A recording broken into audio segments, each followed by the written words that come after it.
কোন চ্যাটের বাল আব্বাস? তুমি আসছো এখানে মামলা করতে, গুনার টাইম নাই। এই যে আমার নামে আজকে একটা মামলা হলো, মানহানির মামলা।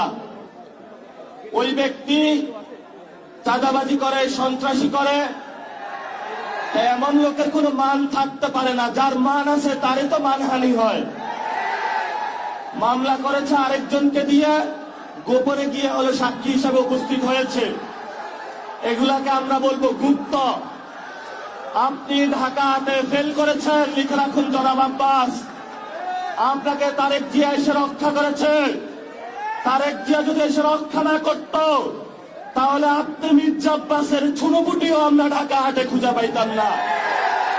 এখনো বেঁচে থাকার সুযোগ আছে। ভদ্র হন, ভদ্র হতে শিখুন। আমরা সভ্য সমাজে বসবাস করি। অসভ্য আচরণ করবেন না। অসভ্য আচরণ যদি করেন, কিভাবে আপনাকে সভ্য করতে হয়, আপনাদেরকে সভ্য করতে হয়, এটা আমাদের ভালো করে জানা আছে।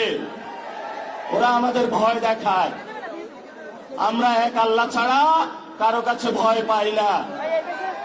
মামলা হামলা অনেক আগেই পার করেছি। শেখ হাসিনার আমলে রিমান্ডে নিয়ে আমাকে মাথা নিচের দিকে দিয়ে, পা উপর দিকে দিয়ে সারা রাত নির্যাতন করেছিল। কখনো আপোষ করার চেষ্টা করি নাই। তুমি কোন চ্যাটের বাল আব্বাস? তুমি আসছো এখানে মামলা করতে, গুনার টাইম নাই। সিনিয়র সিটিজেন আসেন, সিনিয়র সিটিজেন আসেন।